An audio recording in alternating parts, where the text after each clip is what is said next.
নিয়ে ওনারা বেঁচে থাকেন, আমরা পার্টি পয়সা নিয়ে বেঁচে থাকি না, আমরা মানুষের নিয়ে কাজ করি। পার্টির পয়সা কত চুরি করতে হয় এর নিয়ে ওনার থেকে যত এক থেকে এক সব ভেবে নেবেন, উনি কায়দা বলে দেবেন। দাদা উনি বলেছেন যে যারা দিনে তৃণমূল রাতে বিজেপি এবং দল পরিবর্তন করে রাতে একরকম দিনে একরকম তারা থেকে এসছে, সেই কারণেই মমতা আঁচলে তালা থেকে আমরা সিপিএম কে সরিয়েছিলাম, আর বিজেপি আঁচল তালা এসে আমরা মমতাকে সরাবো। আমরা মমতাকে সরাবো, এটা কিন্তু মাথায় রাখবেন। আমরা সরাবার ক্ষমতা আছে আমাদের, কেন আমরা মানুষকে নিয়ে রাজনীতি করি, আমরা মানুষের সঙ্গে থেকে রাজনীতি করি। আমরা এরকম ট্রেনিং দিই না কি অমুক লোককে পার্টির টিকিট দিল আর দলের লোককে বলবো নির্দল দাঁড় করে দাও, আর হিন্দু জাগরণ মঞ্চের নেতা আছে আর একটা হিন্দু জাগরণ মঞ্চের নামে হিন্দু মহাসভা নামে একজনকে ক্যান্ডিডেট করে দাও, আর তারপরে তাকে নিয়ে ঘুরে বেড়াও। হিন্দু বিশ্বাসের নামে, হিন্দু মহাসংঘের নামে, হিন্দু জাগরণ মঞ্চের নামে যতগুলো ওই হয় আপনার গঙ্গা আরতি, দেখবেন তৃণমূলের নেতারা, তৃণমূলে এমএলএ, তৃণমূলে চেয়ারম্যান ওখানে বসে গঙ্গা আরতি দেখে, তারা বিজেপি লোককে ডাকে না।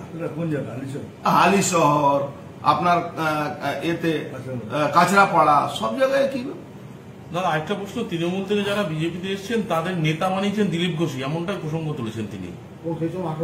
আরে আগে নিজের নেতা তৈরি হন না, উনি তো পার্টির নেতা, পার্টি আজকে ছুড়ে ফেলে দিয়েছে, শুধু গাড়ি দিচ্ছে তার জন্য ঘুরে বেড়াচ্ছে, নাহলে ঘুরে বেড়াবেন না উনি। গাড়ি পার্টির পয়সা নিয়ে উনি ঘুরে বেড়ান, 5টা টাকা নিজে খরচ করে একটু ঘুরে বেড়ান তো। কোথায় থেকে? আমি তো বলিনি, কুণাল ঘোষ বলেছিল কার জমির দলিল কোন ইডি রেডে পাওয়া গেছে, আমি বলেছি না, আমি তো বলিনি। সেই কুণাল ঘোষের পা ধরে মমতা ব্যানার্জির কাছে পৌঁছচ্ছেন, সেই জিয়াউরের হাত ধরে, বারিক বিশ্বাসের হাত ধরে উনি আজকে মুসলমানকে নিয়ে উনি পুরী ধামের যে ডুপ্লিকেট হিন্দু সেজে মমতা ব্যানার্জি, আজকে মমতা ব্যানার্জিও ডুপ্লিকেট হিন্দু সাজছেন, আর দিলীপ ঘোষ ওখানে হিন্দু সাজার জন্য পৌঁছে গেছে, এটা মুসলমানকে নিয়ে।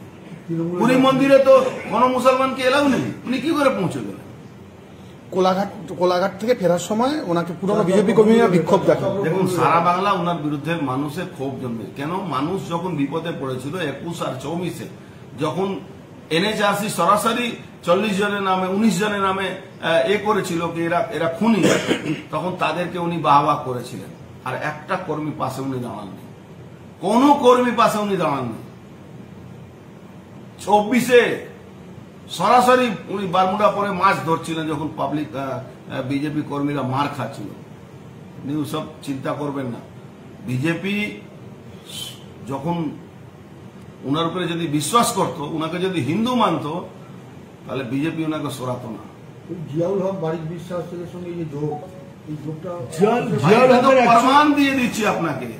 জিয়াউল হককে নিয়ে উনি ঘুরে বেড়াচ্ছেন। আমরা কি করি আজকে? জিয়াউল হক হলো একজন বিজনেসম্যান, ইলিগাল বিজনেসম্যান। সেই বিজনেসম্যানকে নিয়ে উনি ঘুরে বেড়াচ্ছেন। উনি ডিআরএম কাছে যাচ্ছেন, উনি জুট রিসার্চ সেন্টারে যাচ্ছেন, উনি এয়ারপোর্টে অথরিটির কাছে যাচ্ছেন, উনি এইমসে চলে যাচ্ছেন। জিয়াউল হককে সামনে রেখে উনি ব্যবসা করছেন। এই জিয়াউল হক হলো দিলীপ বাবু, আর এই জিয়াউল হক হলো বারিক বিশ্বাসের ফ্রন্টম্যান। বারিক বিশ্বাস কে? বারিক বিশ্বাস স্মাগলার অফ তৃণমূল কংগ্রেস।